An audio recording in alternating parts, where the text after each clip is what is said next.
ప్రస్తుతం తెలుగు ఇండస్ట్రీలో హీరోయిన్లుగా చలామణి అవుతున్న వారిలో ఎక్కువ మంది కన్నడ మలయాళ భామలే. ఒకటి అరా సినిమాలతోనే తెలుగు మాట్లాడడం నేర్చుకొని వరుసగా ఛాన్సులు కొట్టేస్తూ క్రేజ్ తెచ్చేసుకుంటారు. కొందరికి మాత్రం ఈ క్రేజ్ ఎంత ఉన్నా చేతిలో అవకాశాలుండవు. ఇంతకీ ఈ విషయం మీరు గమనించారా?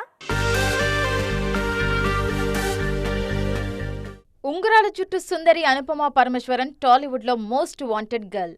వరుసగా సినిమాలతో దూసుకుపోతున్నారు.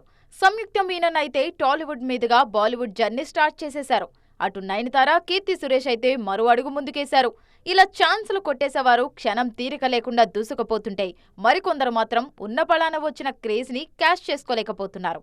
ఆ మధ్య బాలయ్య సినిమా వీరసింహారెడ్డితో ప్రేక్షకులను అలరించిన హనీరోజ్ ఆ తర్వాత వరుస అవకాశాలతో ఉక్కిరిబిక్కిరవుతారని అందరూ అనుకున్నారు. కానీ ఆ ఊసే లేదు. ఇప్పుడు డబ్బింగ్ సినిమా ప్రేమలో హీరోయిన్ కి కూడా ఛాన్సులకు కొదవే ఉండదనుకున్నారు. కానీ దళపతి 69లో మాత్రం నటిస్తున్నారు మమితా బైజు.